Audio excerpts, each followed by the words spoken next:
Good morning to all of you. So myself, Narayan Chaudhary, I am working here as a head of the department for biomedical engineering department. Marathi, Hindi, English? Marathi. Okay. See, exactly biomedical engineering department चं काम काय आहे? बरोबर?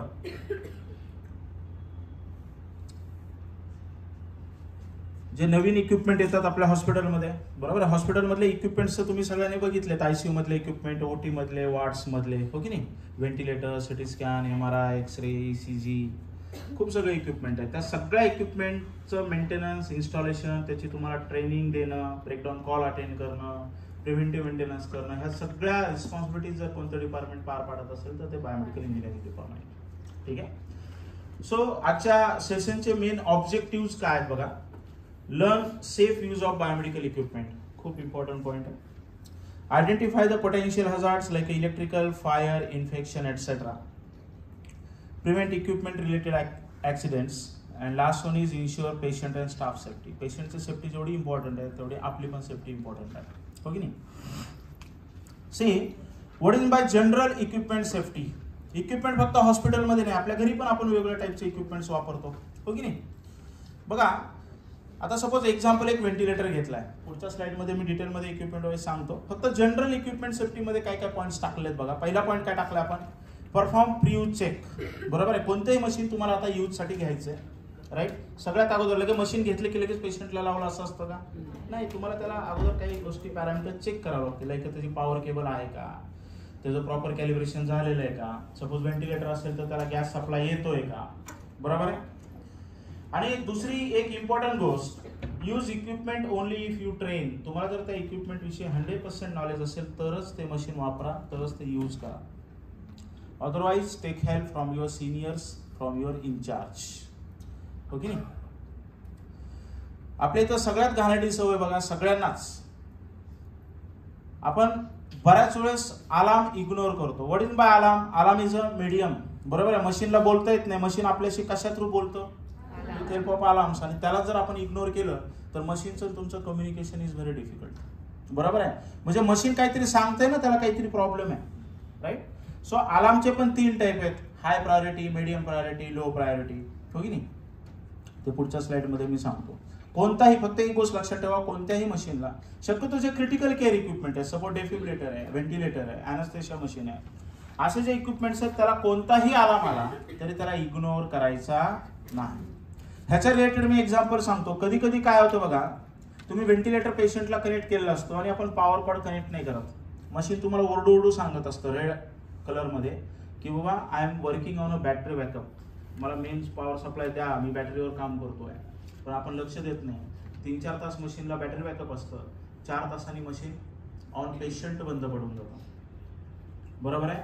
परत inquiry होते, पेशंटला suppose काय झालं इन केस तर, राईट. पण प्रत्येक गोष्टीचा कॉल लॉग होतो मशीनमध्ये, प्रत्येक इन्सिडेंट, प्रत्येक इव्हेंट मशीनमध्ये लॉग होतो. ज्यावेळेस ती हिस्ट्री काढली जाते त्यावेळेस असं समोर येतं की बाबा तुम्ही तो मशीन मेन्सला कनेक्टच नाही केलं, ठीक आहे. सो कोणताही अलार्म इग्नोर करायचा नाही.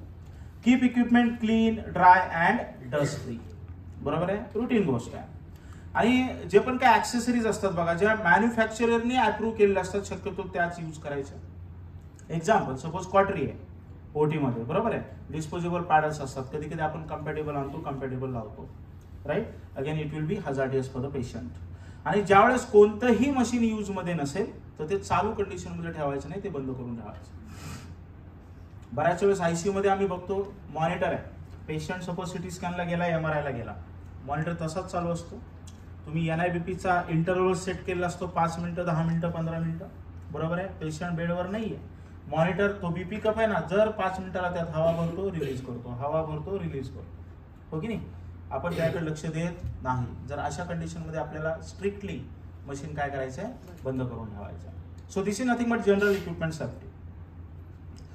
What is a electrical safety, हो की नाही. शक्यतो बघा, तुम्ही जर ऑब्झर्व केलं ना कोणत्याही इलेक्ट्रिकल सॉकेट्स, त्याला 3 होल असतात, बरोबर आहे. एक फेज असतो, एक न्यूट्रल असतो, आणि सगळ्यात वरती जे मोठं होल असतं that is called earthing, grounding, बरोबर आहे. आर्थिंग सगळ्यांनी खूप वेळेस नाव ऐकलं असेल. What is use of earthing. कशासाठी करतो आपण इक्विपमेंटला अर्थिंग? कधी कधी बघा एखाद्या इक्विपमेंटला तुम्ही हात लावला ना असं आपल्याला मुंग्या आल्यासारखं होतं. जास्त शॉक नाही लागत पण मुंग्या आल्यासारखं होतं, बरोबर आहे. सो काय असतात त्या मुंग्या म्हणजे काय असतात? बरोबर आहे, करंट आहे. बघा there will be a leakage current inside the machine. कोणत्या मशीनमध्ये अननेसेसरी लिकेज करंट असतो? What is by leakage current? Extra electrons फिरत असतात विनाकारण त्या मशीनमध्ये. So what is use of grounding? Grounding मुळे काय होतं? बघा अर्थ हॅव झिरो पोटेन्शियल. कोणतीही energy high level to low level travel करते आपल्याला माहिती आहे, बरोबर आहे. जर तुम्ही ग्राउंडिंगला ते मशीन कनेक्ट केलं तर व्हॉट विल हॅपन? तो जो लिकेज करंट आहे it will travel towards the earth. ते जर तुमचं प्रॉपर अर्थिंग नसेल, तुम्ही जर मशीनला टच केला, तुमच्या पायामध्ये प्रॉपर शूज स्लीपर नसेल, तर what will happen? That electron will start travel through your body, right. आणि तुम्हाला काय लागेल? इलेक्ट्रिकल शॉक लागेल. त्याचं रिझन काय बघा, कधी कधी आयसीयू मध्ये बऱ्याच वेळेस आम्ही ऑब्झर्व करतो पॉवर कॉर्ड काढायची मेथड आहे आपल्याकडे. Power cord 3 pin top connect करायची आणि रिमूव्ह करायची मेथड कशी आहे? सिंपल असा हात लावायचा, 3 पिन टॉप पकडायची, व्यवस्थित इन्सर्ट करा आणि दोन्ही हाताने अशी काढा. पण आपलं इंडियन टेक्नॉलॉजी कशी आहे? बरोबर आहे, आपण फेमस आहे सगळ्या गोष्टीमध्ये, शोध लावण्यामध्ये. आपण काय करतो? तेवढं वेळच नाही ना आपल्याकडे, खूप काम असतं आपल्यामध्ये. आपण त्या वायरला पकडतो असं जोरात पडतो, बरोबर आहे. 2दा-3दा निघते. It's a real fact on the ground. मग अशामध्ये काय होतं? कधी कधी ते अर्थिंगचं वायर निघून जातं, कधी कधी ते वायर फेज न्यूट्रलला टच होतं आणि अशा छोट्या छोट्या गोष्टीमुळे कधी कधी आयसीयू मध्ये भयंकर आग पण लागलेली आहे. ठीक आहे. ते जे सॉकेट्स इन्स्टॉल केलेत ना ते पण लूज होतात. तुम्ही जर बघितले ना 10 सॉकेट असतील तर त्यातले 5 सॉकेट लूज असतील आपल्याकडे. त्याचं रिझन काय? हेच रिझन आहे. ठीक आहे. त्यानंतर do not use extension cord local adapter for critical equipment. कधी कधी काय होतं, एखाद्या पेशंटला तुम्हाला 10-15 सिरिंज पंप लावायचे, बरोबर आहे. आणि आपण काय केलं असतं, तिथं सपोज 5 ते 6 सॉकेट दिले, ते लोडच्या हिशोबाने डिझायनिंग केलं असतं, लोडच्या हिशोबाने आपली वायरिंग केली असते. 1.5 स्क्वेअर mm, 2.5 स्क्वेअर mm. आणि तुम्ही आता त्याला कॅपॅसिटीच्या बाहेर जर तुम्ही काय करता, लगेच एक्सटेन्शन आणताय, बरोबर आहे. एका सॉकेटला 10 सॉकेटमध्ये आपण कन्वर्ट करतो, त्याच्यावरती 10 मशीन कनेक्ट करतो. What will happen? तिथं ट्रिमेंडियस करंट काय होईल? एक्स्ट्रॅक्ट होईल. जेवढा करंट वाढणार आहे तेवढं ती वायर काय होणार आहे? हिट होणार आहे, गरम होणार आहे. तिच्या कॅपॅसिटीच्या बाहेर करंट गेला की व्हॉट विल हॅपन? त्या वायरचं इन्सुलेशन निघून जाणार आहे.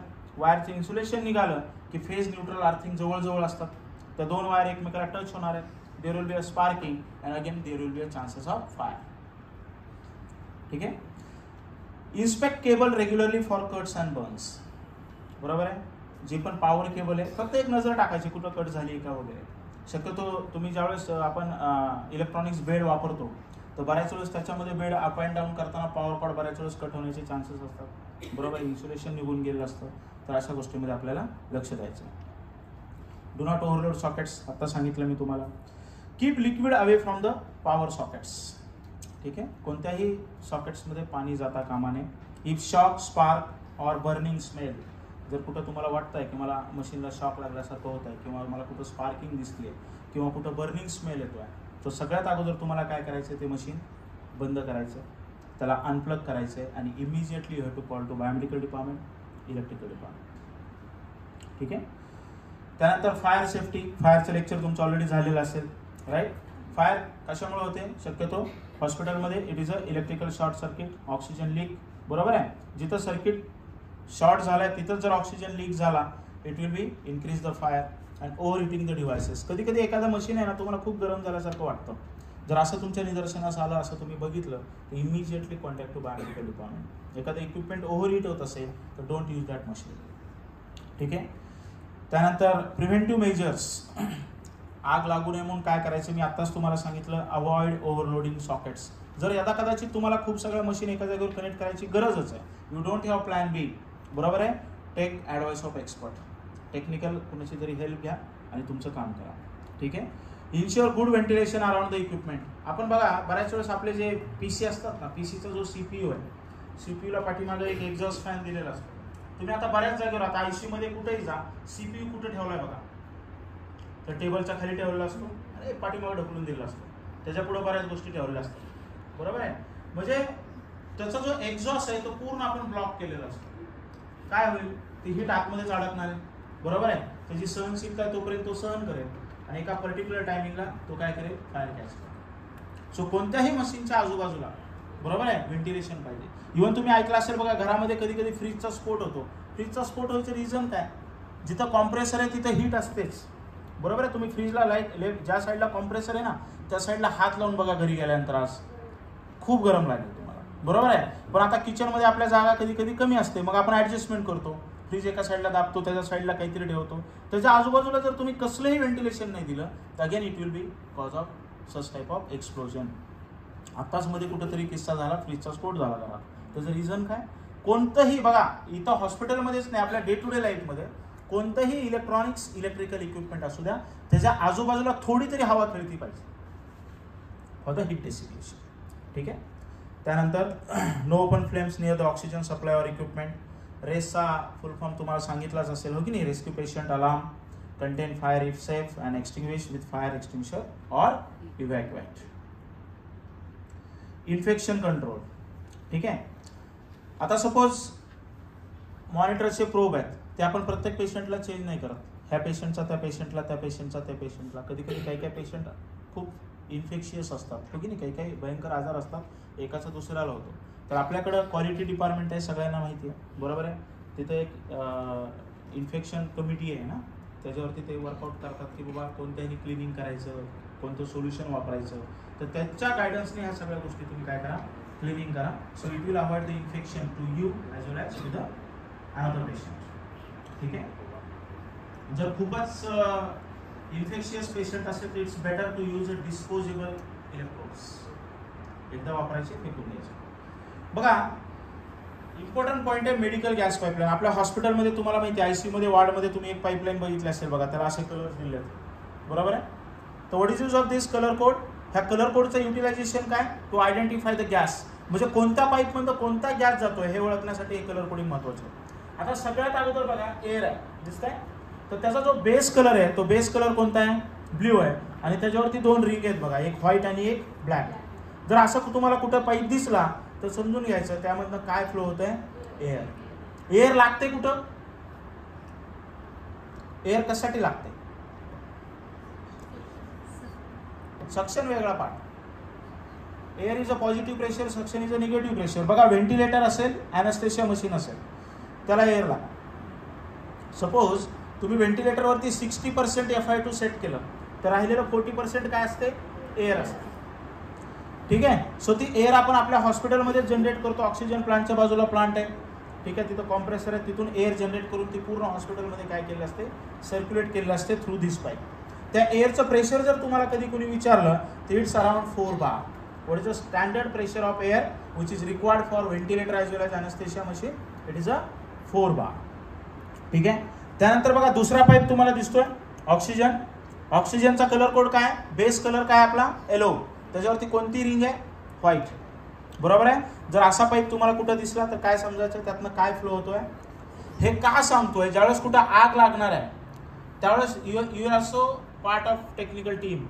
तुम्हाला सांगेल कोणतरी फोनवर की बाबा ऑक्सिजनचाच वाल बंद कर, एअरचाच वाल बंद कर.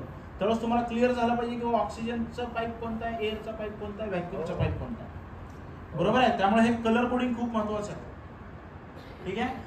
ऑक्सिजनचं तुम्हाला सांगतो, आपल्या हॉस्पिटलमध्ये लिक्विड ऑक्सिजन आहे, लिंडे कंपनीचा. तो लिक्विड ऑक्सिजनचा टँकर आठवड्याला येतो. आपण टँकमध्ये लिक्विड ऑक्सिजन भरतो, त्याचं गॅसमध्ये कन्वर्ट करतो, त्याला 4 बारमध्ये कन्वर्ट करून पूर्ण हॉस्पिटलमध्ये त्याला फिरवतो. जशी रिक्वायरमेंट आहे तसं तो विथ हेल्प ऑफ पाईपलाईन आपण काय करतो? युटिलाइज करतो for the ventilator, anaesthesia, for the humidifier bottles. ठीक आहे. त्याच्यानंतर थर्ड कलर कोड बघा, नायट्रस ऑक्साईड.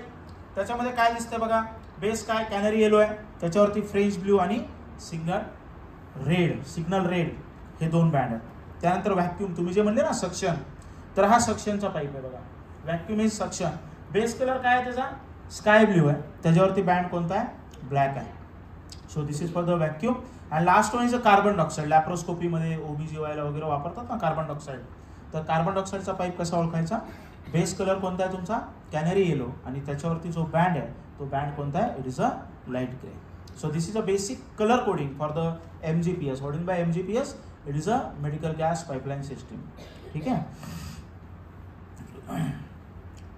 त्यानंतर ह्याच्या रिलेटेड जे सेफ्टी आहे त्याच्यामध्ये बघा, शक्यतो हे एवढं स्टँडर्ड आहे, ऑक्सिजनचा प्रोब व्हॅक्यूममध्ये बसणार नाही, व्हॅक्यूमचा प्रोब ऑक्सिजनमध्ये बसणार नाही. प्रत्येकाचं स्ट्रक्चर वेगळं आहे. पण कसं काय बसत नाही, मी बसूनच बघते असं जर करायला गेले तर it will damage to the probe, it will be damage to the outlet. ठीक आहे. तिथं कसल्याही प्रकारचं ऑइल ग्रीस वापरायचं नाही. बरोबर आहे. लीक असेल, कुठं तुम्हाला लीकचा हिसिंगचा साऊंड आला, immediately call to biomedical department. ठीक आहे. आणि ऑक्सिजन सप्लाय जर फेल झाला तर तुमच्याकडं इमर्जन्सी सिलेंडर, प्रत्येक ICU मध्ये वॉर्डमध्ये 2-3 तरी सिलेंडर आपण दिले, इट शुड बी रेडी. असं शक्यतो होत नाही. कोविडमध्येही आपल्या इथं आपल्या हॉस्पिटलमध्ये ऑक्सिजनचा तुटवडा कधीही आला नाही. त्याचं रिझन काय? फक्त आणि फक्त लिक्विड ऑक्सिजन. लिक्विड ऑक्सिजनला जर इन केस काही झालं तर आपल्याकडं 24 जे जम्बो सिलेंडर असतात त्याचं मॅनिफोल्ड रूम आहे, ऑटोमॅटिक प्लांट त्याला शटडाऊन होतो. ह्या दोन्ही ह्याला काही प्रॉब्लेम आला तर आपल्याकडे ऑक्सिजन जनरेटरचा प्लांट आहे. What is use of oxygen generator plant? हवेमध्ये किती % ऑक्सिजन असतो? 60. What is the percentage of oxygen in the atmosphere?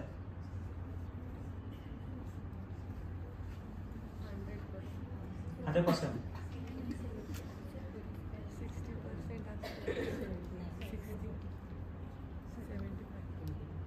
आपण मेडिकल फील्डमध्ये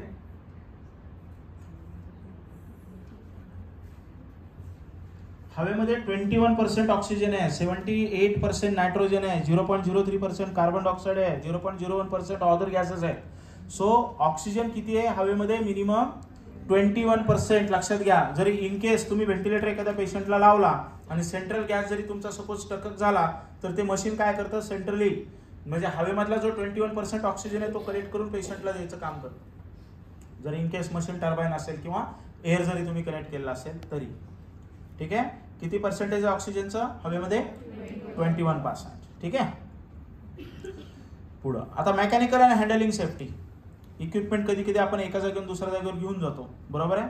तर प्रॉपर प्रत्येक मशीनला एक पकडायला जागा दिलेली असते, तिथंच त्याला पकडायचं आहे आणि ढकलायचं आहे, ओढायचं आहे. वायरला ॲक्सेसरीला धरून ओढायचं नाही, बरोबर आहे. कोणत्याही मशीन एखाद्या जागेवर तुम्ही प्रॉपरली, सपोज व्हेंटिलेटर बघा, शुल्लक गोष्ट आहे. पुढच्या ह्याच्यामध्ये व्हेंटिलेटरचं लॉकच व्हील नाही केलं, जे व्हील आहेत ते लॉक नाही केलं तुम्ही, बरोबर आहे. आणि पेशंट इंट्युबेट झालाय, मशीन कनेक्ट केलेलं आहे पेशंटला आणि कुणाच तरी धक्का लागला, रात्रीचे 2 वाजले, सिनियर कुणीच नाही, बरोबर आहे, तुम्ही आहे, आणि ते मशीन डिस्कनेक्ट झालं, काय होईल? झाली ना परेशानी. कशामुळं? फक्त शिल्लक कारण, बरोबर आहे. सो अशा छोट्या छोट्या गोष्टीवरती आपल्याला वर्कआउट करायचं आहे, हो की नाही. Ensure IV pump are securely fix. IV pump properly fix केलेले आहेत का, बरोबर आहे. त्यानंतर avoid placing heavy object on the equipment. कधी कधी आपल्याला सवय असते, व्हेंटिलेटर आहे, कुठं काही ठेवायला जागा नाही, ठेवलं व्हेंटिलेटरच्या वरतीच, असे इन्सिडेंट झाले. 2 मिनिटासाठी काय होतं, म्हणून आपण IV बॉटल काय करतो, व्हेंटिलेटरच्या वरती ठेवतो. हे इन्सिडेंट झालेले आहे. तुम्ही इपर्यंत ती IV बॉटल आडवी झालेली असते, कुठून तरी लीक स्टार्ट होतं आणि मशीनमध्ये पाणी जातं. त्यासाठी पॉलिसी आपल्याकडे बघा, तुम्ही नवीन आहेत, तुम्हाला बऱ्याच गोष्टी अजून माहीत नसतील. जर काम करताना चुका होतात, ॲग्री, चुका कोण करतो? जो काम करतो तोच चुका करतो. जो चुका करत नाही, बरोबर आहे, एक तर तो एडिसन न्यूटन असणार आहे, बरोबर आहे, नाही तर तो कामच नाही करत. ह्या 2 पैकी एक आहे, बरोबर आहे. आपण आता न्यूटन एडिसन तर नाही आहे, म्हणजे आपल्याकडनं चुका होणार आहे. पण जर काम करताना जेन्युनली चूक झाली, यू ॲक्सेप्ट इट, बरोबर आहे. नाही तर माझ्या ड्युटीमध्ये बीपी ॲपरेटस तुटलं, मी तसंच ठेवून जाणार. बिचारा दुसऱ्या शिफ्टमधले सिस्टर येते, ती बीपी ॲपरेटस उचलते, वरचं कवर बिचारीच्या हातात येतं, खालचं खाली पडून जातं, फाईन तिला लागतो. पण वरचा बघतो ना सगळं, हो की नाही. तेवढी वेळ तुम्ही नेली मारून, पण कुठं ना कुठं इट विल बी इम्पॅक्ट, बरोबर. जो झालं ठीक आहे, व झालं, पुढच्या वेळेस माझ्याकडनं होणार नाही. इंग्रज सगळ्यात भारी एक शब्द देऊन गेले, सॉरी, विषय संपून जातो सगळ्या गोष्टीचा. It will not happen next time, ठीक आहे. त्याच्यानंतर बघा, during patient transfer secure equipment properly ensure portable monitor and oxygen available. कधी कधी आता सपोज तुम्हाला पेशंट सिटी स्कॅन MRI ला घेऊन जायचं आहे, तर खात्री करा सिलेंडर पूर्ण भरलेला आहे का. अर्धा सिलेंडर असेल, बरोबर आहे. आता MCR ICU तुम्हाला सिटी स्कॅन जायचं आहे, लिफ्ट यायला कधी कधी वेळ लागतो, बरोबर आहे. सिलेंडरचं बॅकअप सपोज 20 मिनिटं आहे, तुम्हाला लागले 25 मिनिटं, पेशंट सिरियस आहे, पोर्टेबल व्हेंटिलेटर पण आहे, ठीक आहे, आणि ऑक्सिजनच संपला, व्हॉट विल हॅपन? पेशंटचं सॅच्युरेशन डाऊन होणार आहे. फक्त आपल्या लक्ष न देण्यामुळे again it will be impact on the patient. Monitor साईडला ठेवला असतो बेडवरती, कोणाच तरी धक्का लागला, मॉनिटर पडला, again it will damage to the machine. So ह्या छोट्या छोट्या गोष्टीची आपल्याला काळजी घ्यायची during mechanical and handling of the machine.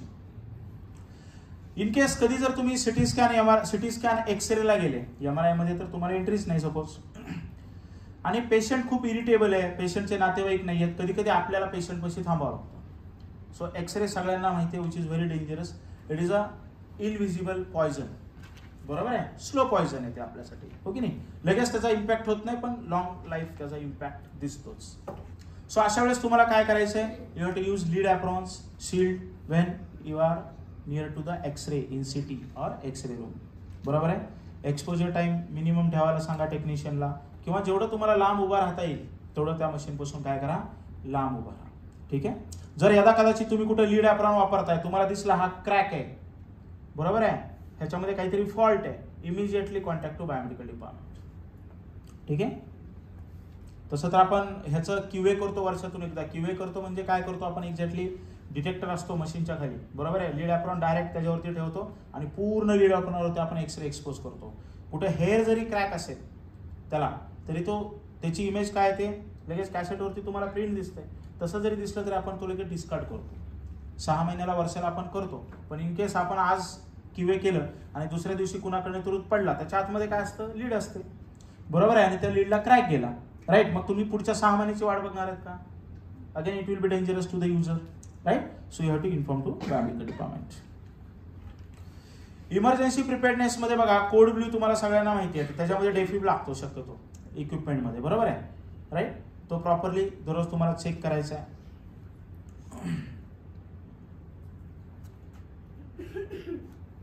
हां, आणि कितीही कॉन्फिडन्स असला, एखादं मशीन डाऊन झालं, मी स्वतःच रिपेअर करते, बिलकुल करायचं ना. आहे डिपार्टमेंट आपल्याकडे, सिम्पल कॉल देऊन टाकायचा.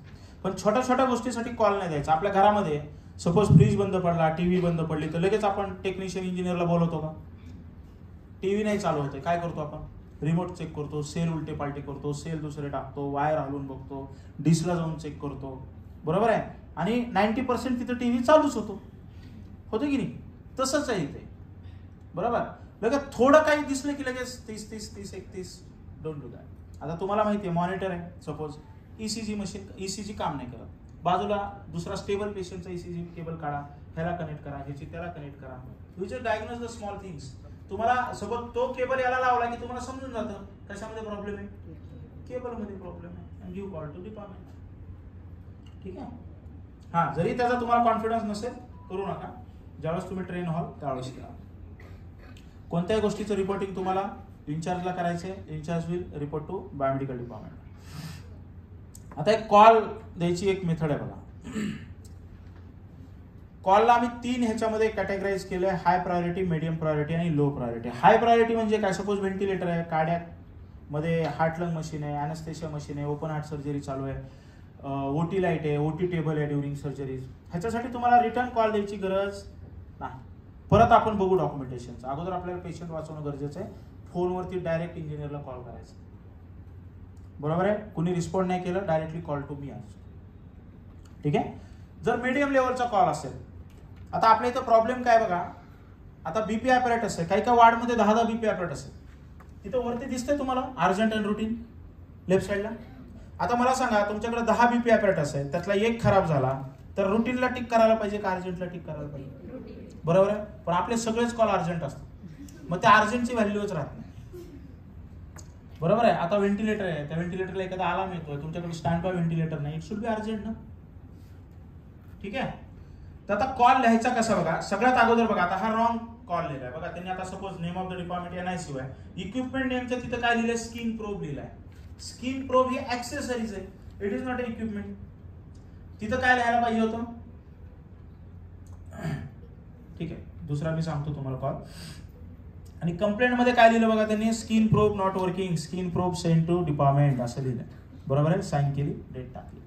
तर आम्हाला काय अपेक्षित आहे बघा, नेम ऑफ द डिपार्टमेंट एमआयसीयू टाकलं सपोज एक्झाम्पल. ठीक आहे. इक्विपमेंट नेम काय लिहिलंय, पेशियंट मॉनिटर. कशाचा आहे बाबा, कोणत्या कंपनीचा आहे, फिलिप्स आहे. मॉडेल नंबर काय, G30 गोल्डवे. सिरियल नंबर असेल, किंवा प्रत्येक मशीनला आपण असेट कोड दिलेला आहे बघा, MGM/SICU वगैरे असे नंबर दिले, तो नंबर आम्हाला अपेक्षित आहे. आता नेचर ऑफ कंप्लेंट मध्ये काय लिहिलं बघा, patient monitor is not showing SpO2 reading, बरोबर आहे. पण आपण काय करतो, इक्विपमेंट नेमच्या तिथंच लिहितो SpO2 is not working. SpO2 is a accessory, it is not a equipment, it is not a machine. So काय करायचं आपल्याला, जे मेन मशीन आहे त्याचं नाव आपल्याला इक्विपमेंट नेमच्या तिथं टाकायचं आणि जो प्रॉब्लेम आहे तो नेचर ऑफ कंप्लेंट मध्ये टाकायचा. क्लिअर झालं कॉल कसा द्यायचा. ठीक आहे. डेट प्रॉपरली टाकायची. त्यानंतर application knowledge of the equipment. कोणतंही मशीन वापरताना त्याचं ऍप्लिकेशन नॉलेज असणं खूप गरजेचं आहे. बरोबर आहे. दरवेळेस एक गोष्ट सांगत असतो मी, नीम हकीम खतरे जान. आपल्याकडे म्हण आहे, अर्धवट नॉलेज हे नॉलेज ते त्यापेक्षा नॉलेज नसलेलं बरं. बरोबर आहे. ते तुम्ही बघा, एक गोष्ट ऐकली असेल, एक विमान उडवणारा जो पायलट असतो, बरोबर आहे, त्याच्या इथे एक साफसफाई करणारा कर्मचारी असतो. तो दररोज त्याचं जे कॉकपिट आहे ते साफ करायचं आणि त्या तिथं मॅन्युअल ठेवलेलं असतं त्या पायलटने. तो दररोज मॅन्युअल वाचतो, विमान फ्लाय कसं करायचं त्याचं मॅन्युअल पूर्ण वाचून होतं. दररोज तोच वाचतो आणि तो कॉन्फिडंट होतो की आता मी विमान उडवू शकतो. तुम्ही ऐकलेलं सगळ्यांनी, बरोबर आहे. मग एक दिवस विदाउट परमिशन, बरोबर आहे, वारी करायला जातो, तो वरती जातो, एन्जॉय करतो, सगळं झालं.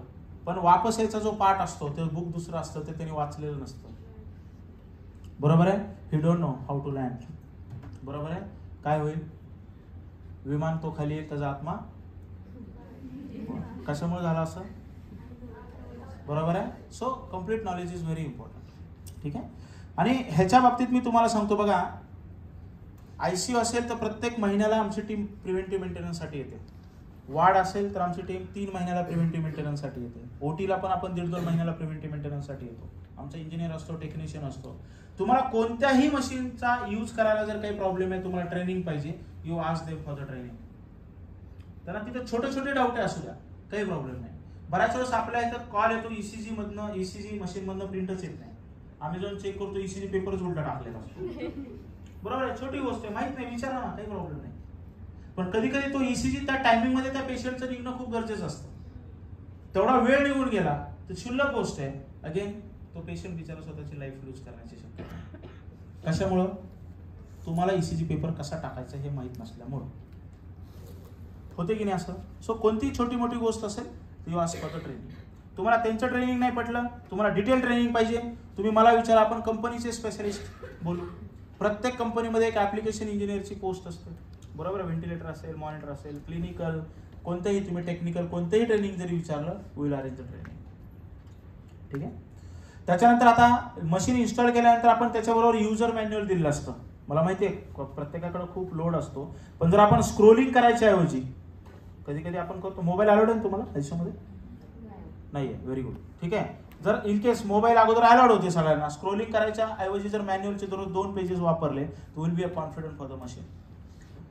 बरोबर आहे. कधी कधी काय होतं, कॅज्युअलिटी मधनं तुम्ही सांगता व्हेंटिलेटर आहे, कॅज्युअलिटी मधनं इमर्जन्सी पेशंट ICU मध्ये येतो आणि आल्यानंतर कळतं तुम्ही व्हेंटिलेटर कनेक्ट करायला जातो, मशीन मध्ये प्रॉब्लेम असतो. सो इट्स आवर रिस्पॉन्सिबिलिटी, त्याच्या अगोदरच तुम्हाला मशीन चेक करून ठेवता आलं पाहिजे. ठीक आहे.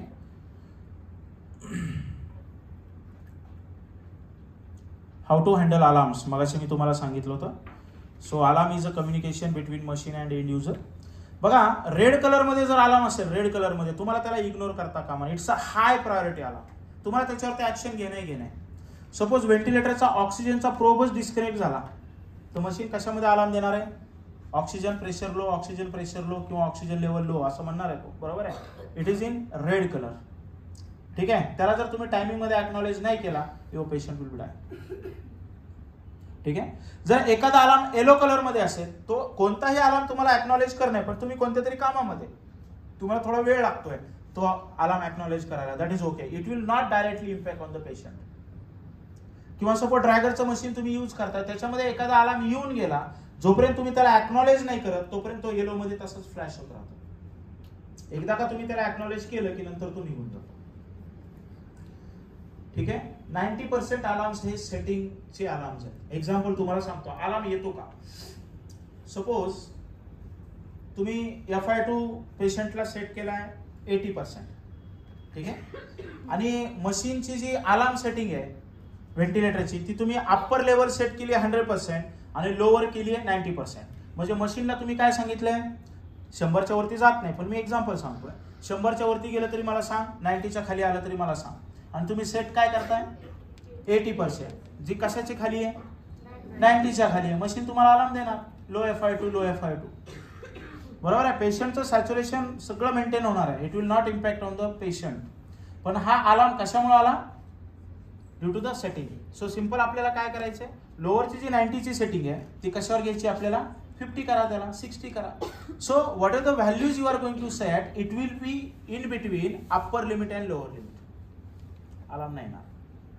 टायडा व्हॉल्यूम आहे सपोज, ठीक आहे. टायडा व्हॉल्यूम सपोज तुमचा किती आहे, सपोज पेशंटचा सेट केलेला तुम्ही सपोज 500 आहे, तर मशीनला तुम्ही काय सांगताय की बाबा आपला अलार्म लिमिट काय पाहिजे, 600 पाहिजे, लोअर 500 पाहिजे, ह्याच्या बाहेर आत आला की मला सांग.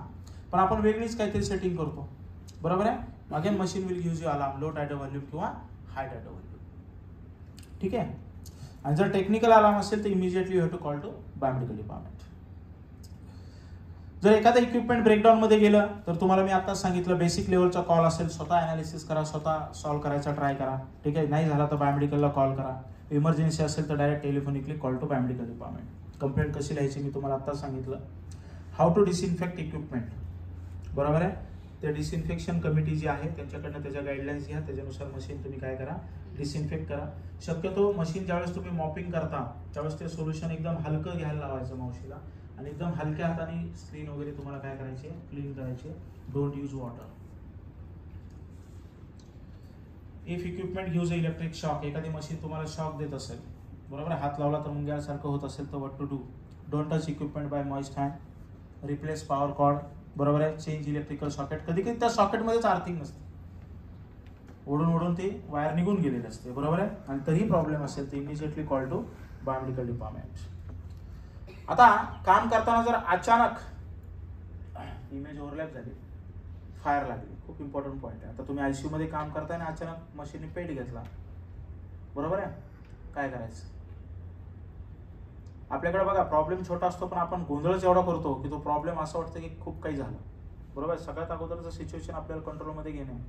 खूप सगळे पेशंट असतात आयसीयू मध्ये, आयसीयू क्लोज असतो आणि already every ICU is rich of oxygen. जिथं की बघा आयसीयू मध्ये आग लागू न देणं हेच मोस्ट प्रिव्हेंटिव्ह आहे. आयसीयू मध्ये जर एकदा आग लागली शक्यतो 90% मध्ये ती कंट्रोलच नाही होत, ती वाढतेच, बरोबर आहे. तर अशा कंडिशन मध्ये काय करायचं, सगळ्यात अगोदर ज्या मशीन, आता सपोज व्हेंटिलेटर, हे रिअल इन्सिडेंट आहे, तुम्ही बघितले असतील बघा व्हॉट्सअपला, फेसबुकला, राईट. सगळ्यात अगोदर सपोज एखाद्या व्हेंटिलेटरनेच पेट घेतला, आपल्या इथं सीसीयू मध्ये पेट घेतलेला आहे व्हेंटिलेटरने चालू, ठीक आहे. काय करायचं, सगळ्यात अगोदर त्या मशीनचा पॉवर सप्लाय बंद करा. पॅरलली दुसऱ्या सिस्टरने त्याला आंबोवरती वगैरे घ्यायचंय, नाही तर पेशंट वेल्टीवर आहे, बरोबर आहे, काढला, पॉवर कॉर्ड डिस्कनेक्ट केली. मी फक्त आगीवरच कॉन्सन्ट्रेट करणार, पेशंटवर नाही करणार. Don't do that. Parallelly you have to take care of the patient also, हो की नाही. Disconnect machine from the main power source. आणि कुठेतरी एक रिकामी जागा असते किंवा पॅसेज असेल तिथं मशीन नेऊन काय करा, रिलोकेट करा. Don't use water to fire extinguish. पाणी वापरायचं नाही. शक्यतो मशीन कम्पॅटेबलच फायर एक्सटिंग्विशर आपण प्रत्येक आयसीयू मध्ये वार्डमध्ये दिले जिथे इक्विपमेंट्स आहेत तिथं. आणि immediately you have to call to biomedical department. आणि सगळ्यात महत्त्वाचं काय, पॅनिक व्हायचं नाही, ठीक आहे. एकमेकाला आधार देत स्वतःची सेफ्टी बघत बघत फायर आपल्याला काय करायचे, एक्सटिंग्विश करायचे. हे टाईप ऑफ इक्विपमेंट्स वगैरे सगळं तुम्हाला माहितीच आहे. Critical care equipment. आता व्हेंटिलेटर्स बघा आपल्या हॉस्पिटलमध्ये एवढ्या टाईपचे व्हेंटिलेटर्स आहेत. मॅकवेट, ट्रायगर 7300 select, Hamilton C1, C3, G5, Air Liquide, Philips, हो की नाही. ह्याच्यामध्ये बघा आता छोटे छोटे सेफ्टीचे पॉईंट टाकले होते मी. Connect power cord. कधी कधी आपण मशीनची पॉवर कॉर्ड कनेक्ट करतच नाही. कधी कधी कनेक्ट केली तर त्याचं स्विच ऑन नाही करत. कधी कधी स्विच ऑन केलं तर आपल्या पाठीमागे एवढी गडबड असते दुसरंच बटन दाबून देतो, बरोबर आहे. तो आपलं मेन काम काय, पॉवर कॉर्ड कनेक्ट केल्यानंतर मशीनवरती त्याचं इंडिकेशन येते की नाही हे चेक करणं आहे. प्रॉपरली तुम्हाला त्याचे जे व्हील्स आहेत ते लॉक करणं आहे. त्याला जो एअर ऑक्सिजनचा प्रोब असतो, हे असे आउटलेट्स बघितले असतील तुम्ही, बरोबर आहे. Air oxygen vacuum. परत सांगतो, कोणताही व्हेंटिलेटर असेल, अॅनेस्थेशिया मशीन असेल, त्याला जे एअरची रिक्वायरमेंट आहे, किती बार एअर लागते त्याला, 4 बार. ऑक्सिजन किती लागतो, 4 बार, ठीक आहे. आणि जे व्हॅक्यूम आहे त्याचं एक स्टँडर्ड प्रेशर जर तुम्हाला विचारलं इन केस, तर it is a 350 mmHg. What is unit for vacuum, it is a millimetre of mercury. 350 mmHg एक स्टँडर्ड आहे. आणि आता सपोज कुठं जर एखादा सिरियस पेशंट असेल, खूप जास्त सिक्रेशन वगैरे असेल, तर you can increase the pressure. तिथे एक नॉब दिलेलं आहे आपण सक्शन ॲपरेटसला, with help of that you can increase or decrease the pressure. पण ह्याच्यामध्ये काय होतं बघा, ज्यावेळेस तुम्ही प्रोब बसवता ना ऑक्सिजन आणि एअरचा, ह्याच्यातून आपण ऑक्सिजन एअर घेतो आणि मशीनला देतो, राईट. ह्याच्यामध्ये 2 पोझिशन आहेत, लक्षात घ्या. एक पार्किंग पोझिशन आहे, दुसरी फिक्सिंग पोझिशन आहे. वडील बाय पार्किंग, गाडी पार्क असते त्यावेळेस आउटपुट देते काय, नो. फक्त कधी कधी आपण गडबडीत काय करतो, प्रोब फक्त इन्सर्ट करतो, प्रेस नाही करत. आपल्याला वाटतं तो बसलाय, but it will not deliver oxygen and air. तुम्हाला काय करायचं, तो प्रॉपरली फिक्स करायचा आहे, पुश करायचा आहे. Then only it will start oxygen or air. ठीक आहे. काढल्यानंतर बघा काढायची एक मेथड आहे. प्रोब कसा काढतो आपण, ती जी गोल रिंग आहे ती प्रेस करायची, मग तो प्रोब निघेल. पण कधी कधी आपण प्रोबला धरतच नाही, आपण काय करतो, रिंग दाबतो, तो प्रोब जोरात खाली पडतो. बरोबर आहे. प्रोब त्यात इन्सर्ट करताना तुम्ही बघा खूप mm मध्ये अॅक्युरसी आहे. 10-15 वेळेस प्रोब खाली पडला तर त्याला छोटे छोटे खड्डे पडणार. कशाला, प्रोबला. व्हॉट विल हॅपन, तुम्ही पुढच्या वेळेस प्रोब बसवता तो बॅक मारतो, तो फिक्स त्या स्लॉट मध्ये बसणार नाही. बऱ्याच आयसीयू मध्ये अशा वेळेस बघितलं तुम्ही ते कॉटननी बांधलेले असते. आम्ही बरोबर आहे. कशामुळे झालं असं, फक्त त्याला प्रॉपरली म्हणजे तो पडता कामा नाही खाली, काही झालं तर एका हाताने रिंग दाबायची, एका हाताने प्रोब पकडायचं बाहेर. ठीक आहे. त्यानंतर हे एक्सपायट्री कॅसेट आहे बघा, हे दिसतं तुम्हाला HME फिल्टर, बरोबर आहे. हे का दाखवतोय बघा, त्याला इथे एक व्हाईट कलरची कॅप आहे. का दिलेली असते ती कॅप,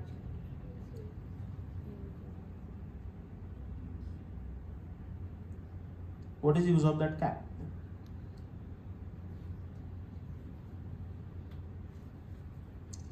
कधी कधी आपल्याला पेशंटचं EtCO2 रिटेन्शन काढायचं असतं, कॅप्नोग्राफी म्हणतो, बरोबर आहे. त्याचं जर सेन्सर तुमच्या मॉनिटरला असेल तर we can connect that sensor to that place. मग कधी कधी आपण काय करतो, ती कॅपच ओपन करून साईडला ठेवतो, आपलं लक्षच नसतं त्या कॅपला, बरोबर आहे. मग कोणताही व्हेंटिलेटर असेल, इन्स्पायर्टी टायटो व्हॉल्यूम, एक्सपायर्टी टायटो व्हॉल्यूम दोन्हीच्या व्हॅल्यू मॅच झाले पाहिजेत. जर एक्सपायर्टी टायटो व्हॉल्यूम इन्स्पायर्टीचा व्हॅल्यू मॅच होत नसेल तर there will B leakage.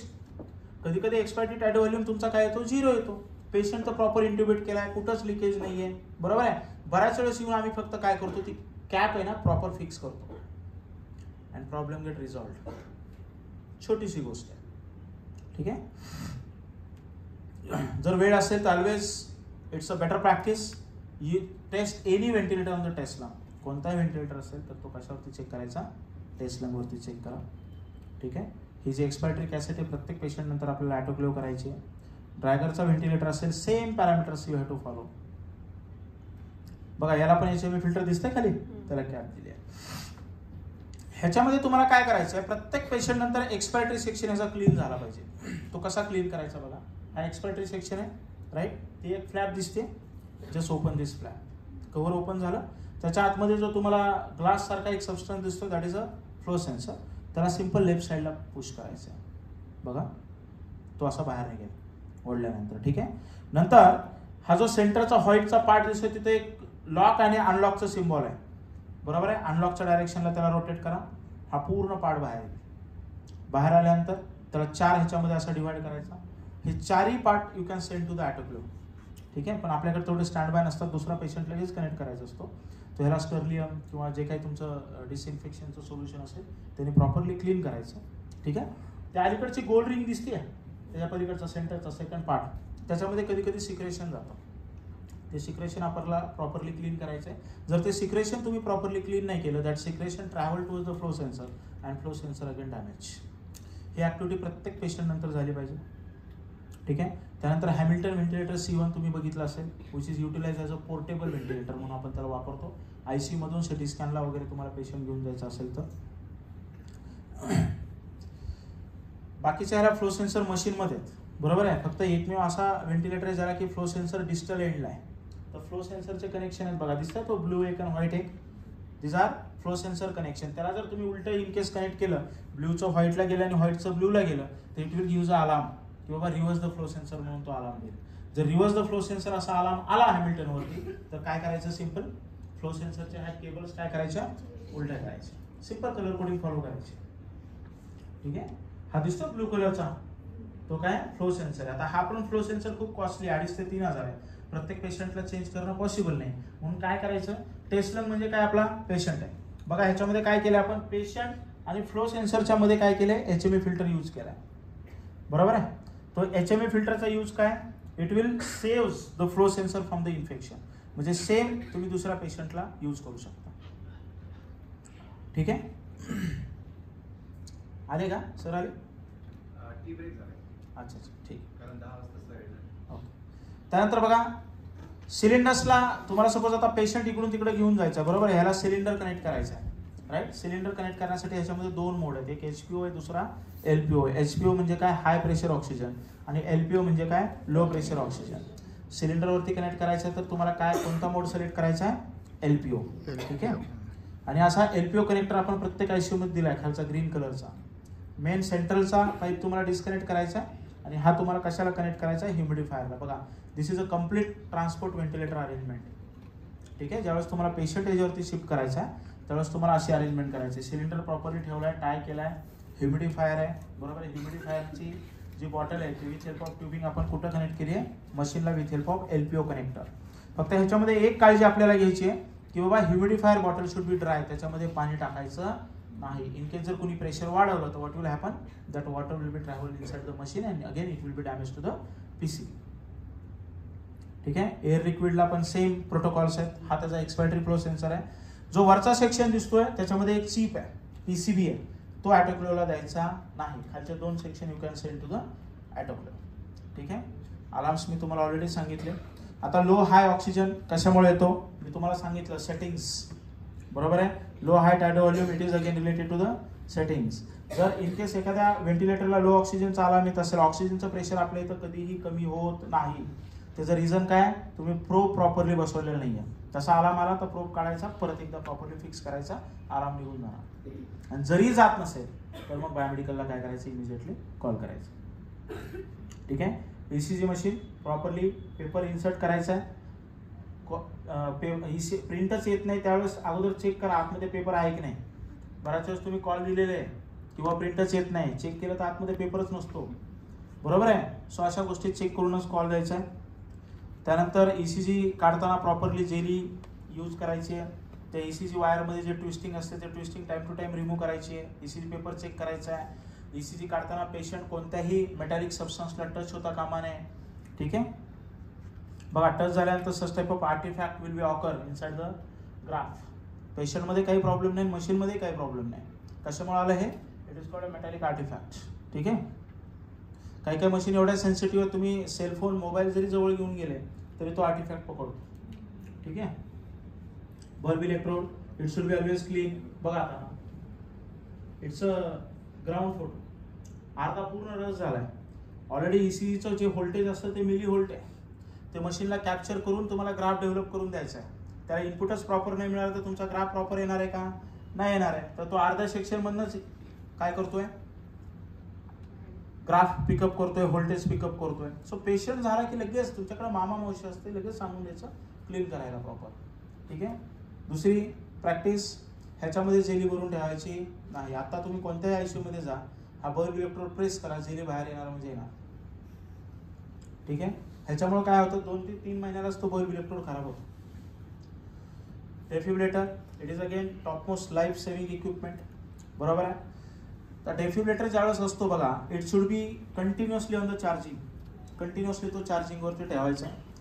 Clean shock delivery pad properly. ठीक आहे, जर तुमचे शॉक डिलिव्हरी जे पॅड्स आहेत ते प्रॉपरली क्लीन नाही झाले तर what will happen, it will not deliver shock to the patient.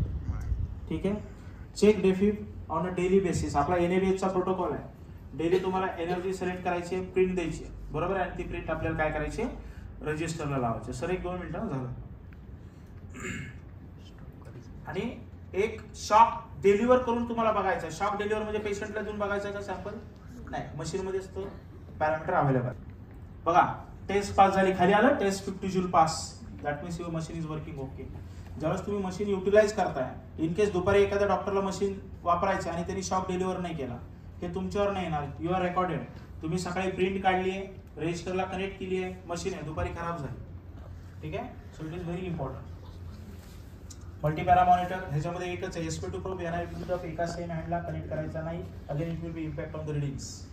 ठीक आहे, आणि मोड सिलेक्ट करायचे शक्यतो. कधी कधी काय होतं, एखादं मशीन इमर्जन्सीमध्ये आपण NICU मधून व्हेंटिलेटर मागवतो MICU ला. एक्झाम्पल, NICUच्या डॉक्टरने त्याला निओनेटल सेटिंग्स केलेले असतात.